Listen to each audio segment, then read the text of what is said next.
الحمد لله نحمده ونستعينه ونستغفره ونؤمن به ونتوكل عليه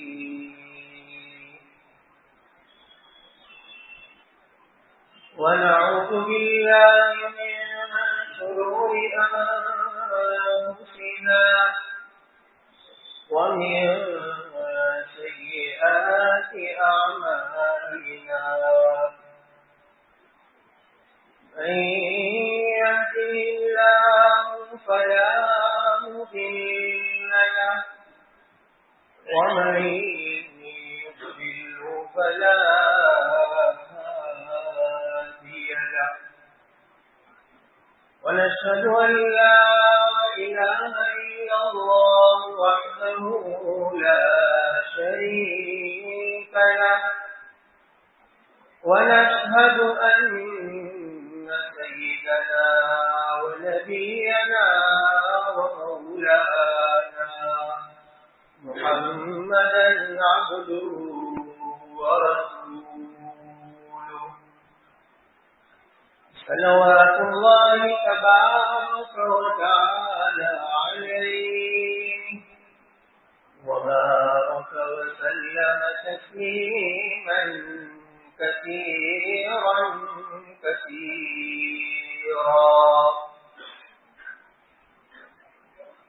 أما بعد فقد قال الله تبارك وتعالى في كتابه المبين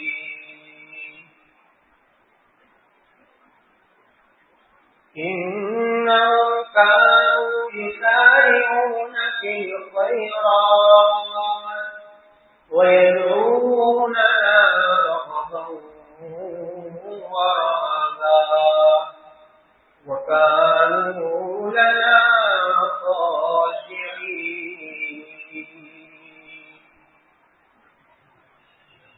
وعن أبي هريرة رضي الله تعالى عنه قال قال رسول الله صلى الله عليه وسلم من قام ليلة القدر إيمانا واحتسابا غفر له ما تقدم من ذنبه. وعن ابن عباس رضي الله تعالى عنهما قال رسول الله صلى الله عليه وسلم في المعتكف هو يعتكف الذنوب ويجري له من الحسنات كعامل الحسنات كلها أو كما قال عليه الصلاة والتسليم. صدق الله العظيم وصدق رسوله النبي الكريم ونحن على ذلك لمن الشاهدين والشاكرين والحمد لله رب العالمين.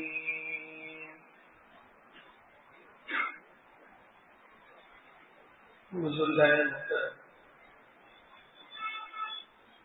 رمضان المبارک کے 3 عشروں میں سے 2 عشرے مکمل ہو چکے اور یہ دوسرے عشرے کا آخری دن ہے. آج مغرب سے تیسرے عشرے کا آغاز ہو جائے گا. گویا ایسا سمجھو کہ رمضان اب گزر گیا. جس چیز کا آدھا حصہ جو گزر جاتا ہے تو یہی کہا جاتا ہے کہ وہ چیز گزر گئی. پھر بھی اللہ تبارک و تعالیٰ نے 10 دن ابھی ہمارے سامنے باقی رکھے ہیں اور وہ 10 دن بھی ان کے لیے جن کی زندگی میں اللہ تعالیٰ نے اس کو باقی رکھا ہے. ورنہ تو ہو سکتا ہے کہ آج کا سورج غروب ہونے سے پہلے ہماری زندگی کا سورج غروب ہو جائے.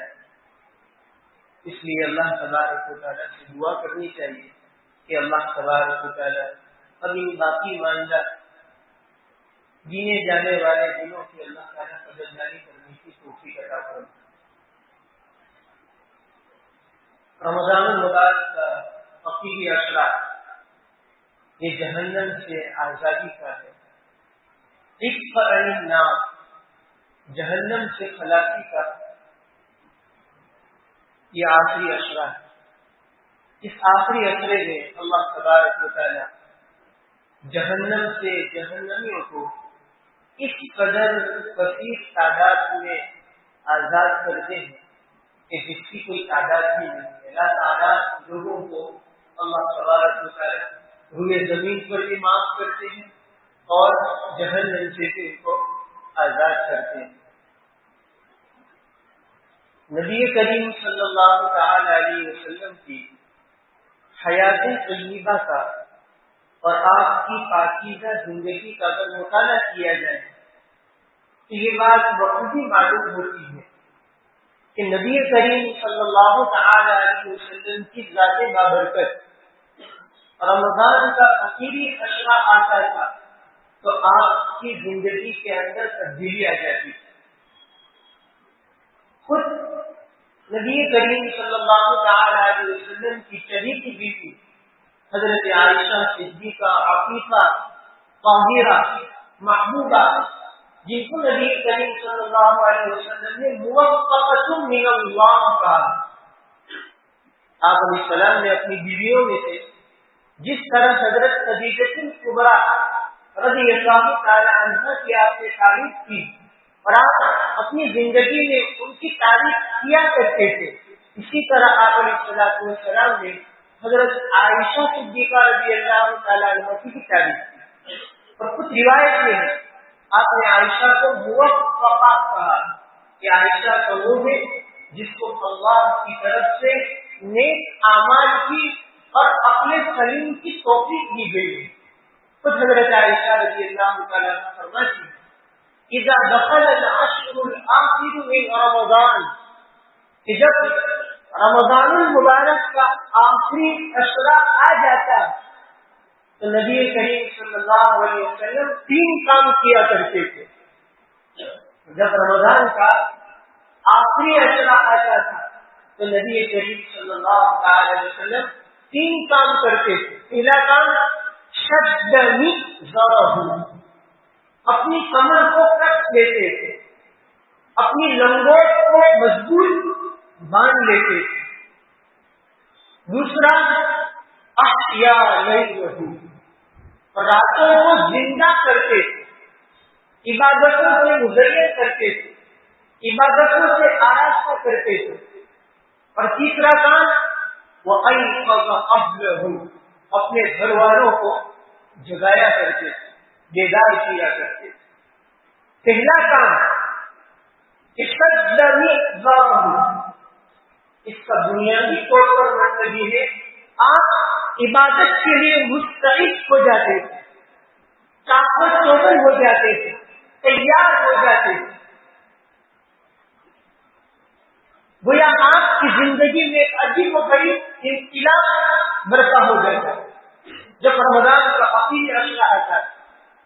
اور ایک مطلب حضرات محدثین نے یہ بھی لکھا کہ آپ اپنی بیویوں کے قریب تک نہیں ہوتے، مطلب یہ ہے دنیا وما فیہا سے دور ہو کر آپ علیہ السلام اعتکاف میں گوشہ نشینی اختیار کر لیا کرتے تھے۔ اسی لیے اعتکاف یہ جو مشروع ہوا، اعتکاف کی مشروعیت کا بنیادی مقصد اور ہدف صرف یہی ہے کہ شب قدر کو حاصل کیا جائے، شب قدر کو تلاش کیا جائے اور شب قدر میں اپنے آپ کو اللہ کے سامنے کھپایا جائے۔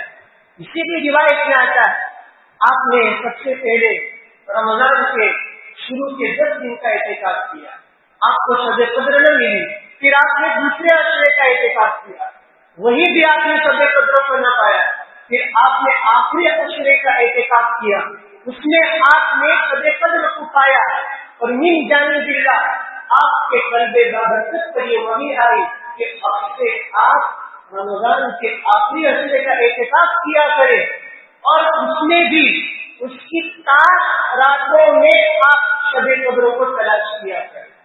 21ویں رات جیسے آج کی رات جو آئے گی وہ 21 کی رات، 23 کی رات، 25 کی رات، 27 کی رات اور 29 کی رات، یہ راتیں، ان میں آپ اب شب قدر کی تلاش کریں، وہ آپ یہ حتمی ہو گئے۔ گرچہ علماء کا اختلاف، احناف کا مسلک تو یہ بھی ہے کہ شب قدر پورے سال میں گھومتی ہے، یہ احناف کا مسلک ہے، لیکن اس میں مختلف ایک وہ یہ بھی ہے کہ شب قدر رمضان کی 30 راتوں میں گھومتی رہتی ہے۔ حضرت افضل مفتی سعید احمد صاحب پالنپوری نور اللہ برکتہ کہا کرتے تھے کہ اگر امام صاحب بنیادی طور پر یہ مطلب نہ ہوتا عام طور پر کہ رمضان کے آخری 10 دنوں میں 7 راتوں میں شب قدر کو تلاش کرو، اگر یہ مطلب عام فقہائے احناف کا نہ ہوتا تو میں تو یہی کہتا کہ شب قدر کو رمضان کی ہر رات میں تلاش کرو۔ حضرت کا یہ مطلب تھا کہ گھومتی رہتی ہے شب قدر البر۔ نبی کریم صلی اللہ تعالی علیہ وسلم گویا اپنی کے عشرے کے اندر عبادت کے لیے بنیادی طور پر آپ تیار ہو جاتے۔ اب اس کے بالکل برعکس ہمارا معاملہ الٹا ہے، اخیری عشرہ آتا ہے، بازار آباد ہو جاتے، دکانوں میں بھیڑ بھاڑ زیادہ ہو جاتی ہے، شاپنگ کا زمانہ تو کہ اخیری عشرہ، دکاندار حضرات تو اخیری عشروں کے اندر اپنی دکانوں کو آباد رکھتے ہیں۔ یہ کہ حرام ہے ناجائز ایسا ہے، لیکن نبی کریم صلی اللہ تعالی علیہ وسلم کی زندگی کا جو طریقہ تھا، حضرات صحابہ کی زندگی کا جو طریقہ تھا، اس کے تو بالکل برعکس و خلاف۔ پوری گنگا ہماری، پوری زندگی کی کایا ہماری بالکل برعکس چل رہی ہے۔ یہ صرف اور صرف حب الدنیا وقرابیت الموت، دنیا کی محبت اور موت سے نفرت۔ دنیا کی محبت آئے گی تو لازم ملزوم ہے یہ کیا کہ موت سے نفرت ہوگی۔ جہاں دنیا سے محبت وہاں موت سے نفرت، جہاں موت سے نفرت وہاں دنیا سے محبت، یہ لازم ملزوم ہے، چولی دامن کا ساتھ ایسا ہو رہا ہے۔ اس لیے ہمیں اپنی زندگی کے اندر اخیری عشرہ آئے تو اپنے گھر کے ایک ایک پردوں کو اعتکاف میں بٹھانے کا معمول ہونا چاہیے۔ اعتکاف تو لوگوں نے آج روشنی عبادت سمجھ لیا۔ نبی کریم صلی اللہ تعالی علیہ وسلم نے جب سے اعتکاف مشروع ہوا اس وقت سے لے کر موت تک آپ نے اعتکاف کو نہیں چھوڑا۔ حضرت شیخ الحدیث مولانا محمد زکریا کانجلی ثم المحاجر المدنی نے فضائل اعمال میں لکھا ہے، فضائل رمضان میں، کہ اعتکاف کی فضیلت کے لیے سب سے بڑی فضیلت یہی ہے کہ نبی کریم صلی اللہ علیہ وسلم نے اپنی پوری حیات طیبہ میں اعتکاف کو نہیں چھوڑا۔ اس سے بڑی فضیلت کیا ہو سکتی؟ جس نیک عمل کو، جس عظیم عبادت کو اور جس روحانی کورس کو، جس سے اللہ تبارک و تعالیٰ کے ساتھ ایک خاص قسم کا تعلق پیدا ہوتا ہے، آپ علیہ السلام نے پوری حیات طیبہ میں نہیں چھوڑا۔ اب ہم سوچیں، جس عبادت کو اللہ کے نبی نے پوری زندگی نہیں چھوڑا، میں موت تک کروں یا نہ کروں یہ تو دوسرے نمبر کی بات، لیکن ابھی تک اتنے سال گزر گئے، کیا میں نے ایک مرتبہ اعتکاف کیا؟ حالانکہ اس حدیث کی بنیاد پر ہمیں تو موت تک کی عزم رکھنا چاہیے کہ جب تک اللہ تعالیٰ مجھے توفیق دیتا رہے گا ہر سال میں اعتکاف کرتا رہوں گا۔ ارادہ رکھو، اگر اسی ارادے کے ساتھ آپ کی موت ہو گئی تو آپ کو پوری زندگی اعتکاف رکھنے کا آپ کو ثواب ملے گا۔ یہ معمولی عبادت نہیں، لوگوں نے اس کو رسمی سمجھ لیا، اس لیے اس کو فرض کفایہ کہا ہے، سنت موقدہ علی الکفایہ، کہ بستی میں سے ایک فرد بھی اگر نہیں دیکھا پوری کی پوری بستی کے لوگ گنہگار ہوں گے۔ یہ کب ہوتا جبکہ یہ عظیم عبادت ہے، اور اسی لیے اللہ تبارک و تعالیٰ نے اس کو مشروع کیا تاکہ شب قدر کو تلاش کیا جائے۔ دوسرا کام، آپ علیہ السلام اخیری عشرے کے اندر راتوں کو جاگا کرتے تھے۔ جاگنے کا مطلب کرکٹ کھیلنا، جاگنے کا مطلب ہوٹلوں کو آباد کرنا، جاگنے کا مطلب گیمنگ کھیلنا، یہ ہم نے جاگنے کا مطلب یہی سمجھا ہے، بس جاگو. جاگنے کا مطلب یہ کچھ نہ کچھ عبادت کر لو، اور عبادت نہ ہو سکے تو گناہ نہ کرو. جاگنے کا مطلب کچھ نہ کچھ عبادت کر لو، اور عبادت نہ ہو سکے تو گناہ نہ کرو. گناہ کیسے نہیں ہوگے تو بس ہو جاؤ، کراوی پڑھ کر سو جاؤ، کچھ ضروری کام میں امتاؤ پھر سو جاؤ، شہری کھاؤ، فجر کی نماز پڑھو. کیونکہ روایت میں آتا ہے کہ جس نے عشاء کی نماز باجماعت پڑھ لی اور فجر کی نماز باجماعت پڑھ لی، اس کو پوری رات عبادت کرنے کا ثواب ملتا ہے. عشاء کی نماز باجماعت پڑھ لی، آدھی رات عبادت کا ثواب مل جائے گا، اور فجر کی نماز باجماعت پڑھ لی دوسری آدھی رات، یعنی پوری رات کی عبادت کا ثواب مل جائے گا. کچھ نہ ہو سکے تو اپنے آپ کو گناہوں سے بچانا یہ بھی بہت بڑی عبادت ہے.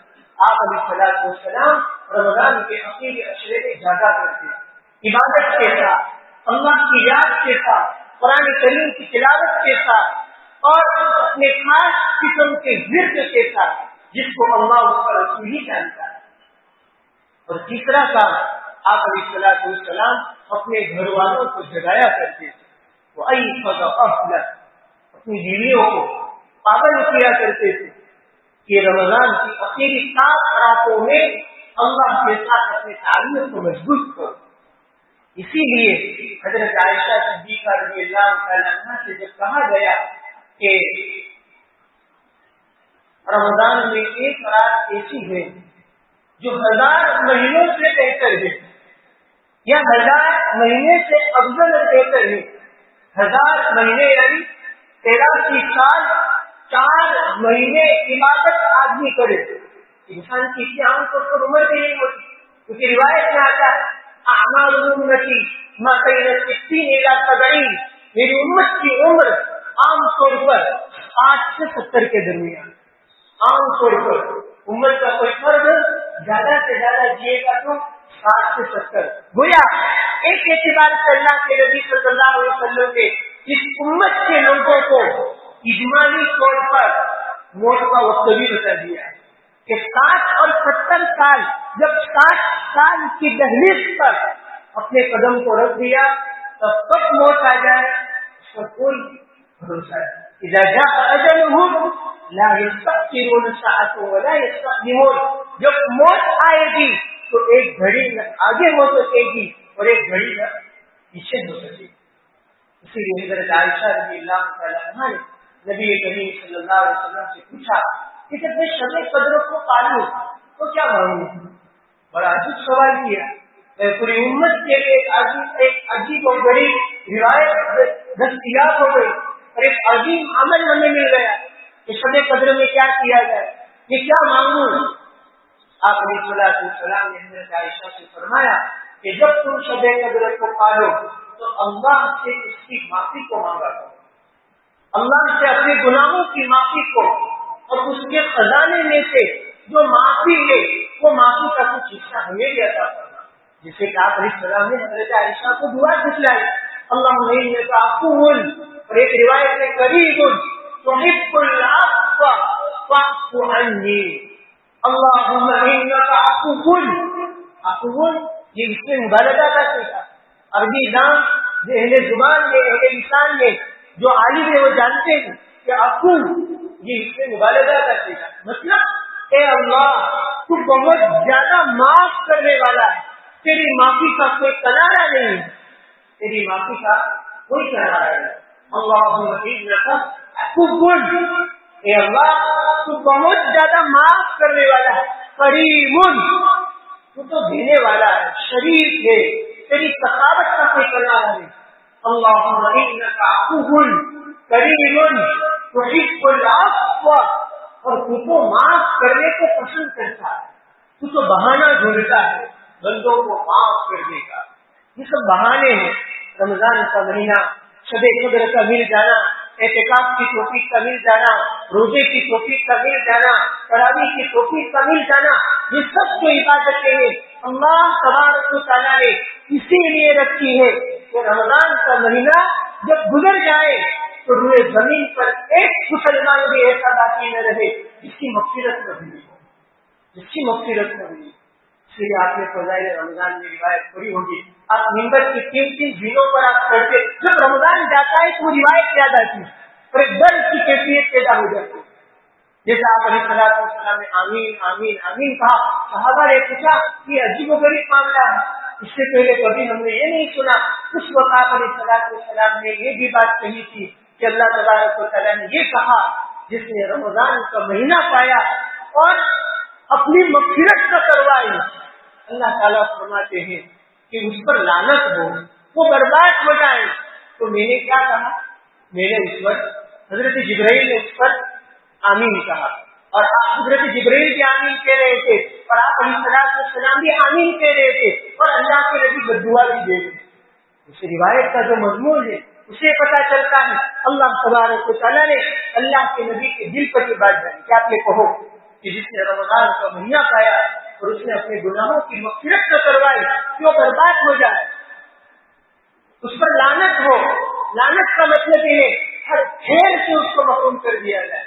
اس پر حضرت جبرائیل نے بھی آمین کہا اور اللہ کے نبی نے بھی آمین کہا. عام طور پر لوگ یہ کہتے ہیں اللہ کے نبی کی بددعا اور جبرائیل امین کی آمین، لیکن حقیقت یہ بھی ہے آپ نے بھی آمین کہا. جہاں آپ نے بددعا دی اپنی امت کے ایک پر دی، اگر کوئی یہ چاہتا ہو کہ نبی کی بددعا کا مستحق ہو جائے تو وہ یہ کام کرے کہ رمضان کو ایسے ہی اپنی ناجائز خواہشات میں اور الگ الگ طریقے سے گزارے. جو یہ چاہتا ہو کہ رمضان میں میری مغفرت ہو جائے، رمضان میں اللہ اس سے راضی ہو جائے، اس کے لیے آسان طریقہ یہ کہ وہ اپنے آپ کو اعتکاف بھی نکالے. اور اگر اعتکاف نہ کر سکتا ہو اس کے بعد کا درجہ یہ ہے کہ آخری عشرے کی تاک رات ایک بھی ایسی نہ چھوٹے کہ جس میں آپ کو کوئی گناہ نہ ہو، کوئی بھی گناہ نہیں ہونا چاہیے. آخری عشرے کی تاک راتوں کے اندر کم سے کم کہ کوئی بھی آپ سے کوئی گناہ کا کام نہیں ہونا چاہیے. اور پھر اعلیٰ درجہ کہ آپ راتوں کو عبادت کرو اپنے گھروں کے اندر. اصل تو گھروں کے اندر عبادت کرنا الغرض. نبی کریم صلی اللہ علیہ وسلم اپنے گھر والوں کو جگایا کرتے تھے، اپنے بچوں کو، اپنی بیوی کو، اپنے عیال کو، سب کو اس کی تاکید کیا کرتے. اسی طرح دوسری روایت کے حضرت عائشہ رضی اللہ تعالیٰ عنہ فرماتی ہے کہ کان رسول اللہ صلی اللہ علیہ وسلم یجتہد فی العشر الآخر یا اواخر من رمضان ما لا یجتہد فی غیرہا. آپ رمضان کے آخری عشرے میں اپنے آپ کو اتنا تھکاتے تھے کہ اتنا کبھی بھی سال میں اپنے آپ کو اتنا نہیں تھکاتے. انہی دو روایات کی بنیاد پر امام ربانی شیخ احمد سرہندی مجدد الفسانی نور اللہ مرکزہ کہا کرتے تھے پورے سال کے انوارات کو، پورے سال کی برکات کو، پورے سال کی رحمتوں کو، پورے سال کی عنایات کو، نوازشات کو اللہ تبارک و تعالیٰ نے رمضان المبارک کے مہینے میں جمع کر دیا. پورے سال کی برکتوں کو اللہ نے رمضان المبارک کے مہینے میں جمع کر دیا کہ جو رحمتیں رمضان میں ملے گی وہ غیر رمضان میں نہیں ملے گی. جو مغفرت کا سمندر رمضان میں ہے وہ غیر رمضان میں نہیں ہے. جو رحمت کا سمندر رمضان میں ہے وہ غیر رمضان میں نہیں ہے. جو اللہ کی وسعت رحمت کی ہوگی جو رمضان میں ہوتی ہے وہ غیر رمضان میں نہیں ہے.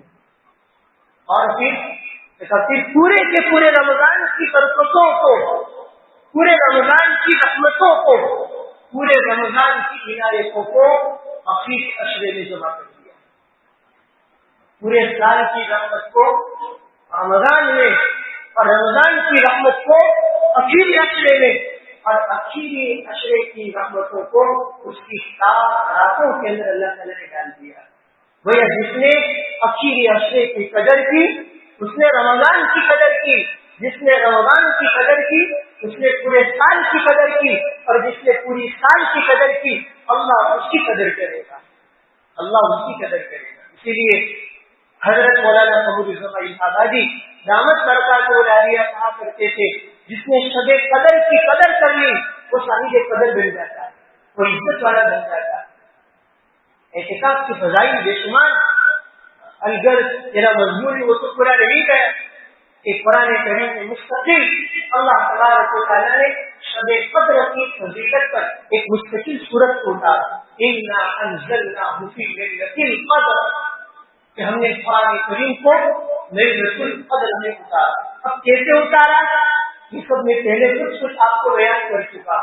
مختصر کا ایک مطلب یہ بھی ہے کہ قرآن کریم کے نزول کی ابتدا رمضان کے آخری عشرے میں اور اس کی بھی شب قدر میں، اور اس حالت میں کہ آپ علیہ السلام اعتکاف میں تھے، قرآن کریم کا نزول شروع ہوا۔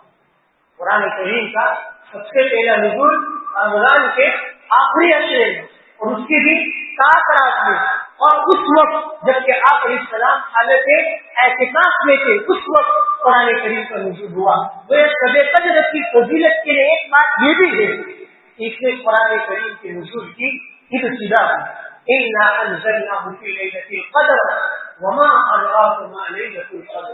جب قرآن ایک چیز کی ہولناکی کو بیان کرنا چاہتا ہے یا قرآن ایک چیز کی فضیلت کو بیان کرنا چاہتا ہے تو قرآن یہ کہتا ہے وما ادراک، تو کیا جانے کہ لیلۃ القدر کیا، جیسے کہ القاریہ ما القاریہ وما ادراک ما القاریہ، کہ کھڑکھڑانے والی چیز کیا ہے، کھڑکھڑانے والی چیز انسان کو کیا جانے کہ وہ کھڑکھڑانے والی چیز کیا ہے، یعنی قیامت۔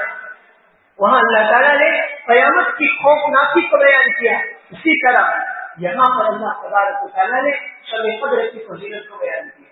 وما ادراک ما لیلۃ القدر، تجھے کیا معلوم، تو کتنا جانے گا، وما اوتیتم من العلم الا قلیلا، تجھے تو تھوڑا علم دیا گیا۔ شب قدر کی حقیقت کو تو اتنا ہی سمجھ سکتا ہے جتنا قرآن میں ہم نے اتارا، ورنہ اس کی حقیقت کو کون جانے۔ وما ادراک ما لیلۃ القدر، پھر قرآن نے کہا چلو کوئی بات نہیں، تھوڑا بیان کر دیتے، لیلۃ القدر خیر من الف شہر، کہ شب قدر 1000 مہینوں سے کہیں زیادہ افضل ہے۔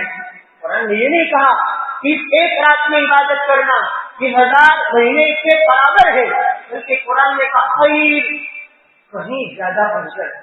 کچھ خیر کا کوئی پلہ نہیں، کچھ خیر کا کوئی کنارہ نہیں، خیر۔ اور 1000 مہینے، 1000 مہینوں کو نہیں، صرف 1000 مہینے کو اگر گنا جائے تو 83 سال 4 مہینے ہو گئے۔ اس کے شان نزول میں مفسرین نے بہت ساری باتیں لکھی ہیں، 2-4 منٹ آپ کا وقت لوں گا، بہت ساری باتیں، بہت سارے شان نزول لکھے۔ ایک شان نزول محدثین نے یہ لکھا، ایک مرتبہ نبی کریم صلی اللہ علیہ وسلم نے حضرات صحابہ کے سامنے بنی اسرائیل کے 4 اولو العزم پیغمبروں کا تذکرہ کیا۔ حضرت ایوب علیہ السلام، حضرت زکریا علیہ السلام، حضرت حزقیل بن عجوز علیہ السلام، حضرت یوشع بن نون علیہ السلام، یہ 4 بڑے بڑے بنی اسرائیل کے پیغمبروں میں سے، بڑے انبیاء علیہ السلام میں سے گزرے۔ آپ نے کہا ایوب، زکریا، حزقیل اور یوشع بن نون علیہ السلام، انہوں نے 80 سال تک اللہ تبارک و تعالیٰ کی اس طرح عبادت کی کہ پل جھپکنے کے برابر کوئی گناہ تک نہیں کیا۔ 80 سال تک مسلسل، علامہ قرطبی نے لکھا مسلسل عبادت کی۔ صحابہ تعجب کرنے لگے، 80 سال تک عبادت کی بات تو دوسری، یہاں تو 80 سال کی عمر بھی نہیں ملتی، اب کیا کریں گے؟ صحابہ نے اشکال کیا، ان کا شوق تھا۔ اس وقت قرآن کریم کی یہ صورت نازل ہوئی کہ میری امت کے لیے بڑا کرم اللہ نے کر دیا کہ ایک رات میں اگر عبادت کر لی، اور عبادت کا مطلب یہ ہے اپنے آپ کو گناہوں سے بچا لیا، گویا اس کو 80 سال تک نہیں بلکہ 83 سال 4 مہینے تک کم سے کم عبادت کرنے کا اس کو ثواب ملے گا، کم سے کم، اور اس کے بعد کا تو کوئی کنارہ ہی نہیں ہے۔ اسی طرح دوسرا شان نزول علماء نے یہ بھی لکھا، دنیا میں 4 بادشاہ ایسے گزرے، دنیا میں 4 بادشاہ ایسے گزرے ہیں، انہوں نے پوری دنیا پر حکومت کی، 2 مسلمان 2 غیر مسلم۔ 2 مسلمان میں ایک حضرت سلیمان علیہ السلام اور ایک حضرت ذوالقرنین، جن کا تذکرہ سورہ کہف میں اللہ تبارک و تعالیٰ نے کیا۔ حضرت سلیمان نے حکومت کی کتنے سال تک؟ 500 مہینوں تک۔ 500